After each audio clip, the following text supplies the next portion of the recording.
Oh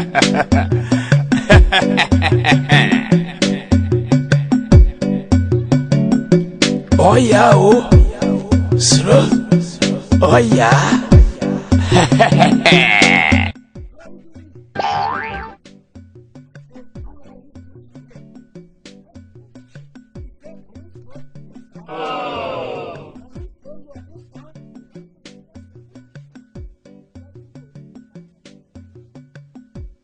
Hey, I don't joke with my dialogue.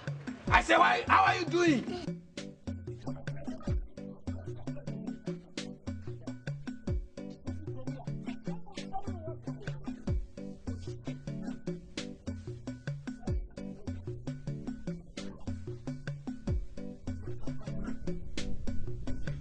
Do you know Assemblyman?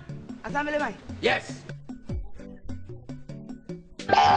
Hey, we are looking for Assemblyman here. Assemblyman, where then? What's in the Chroma Assemblyman?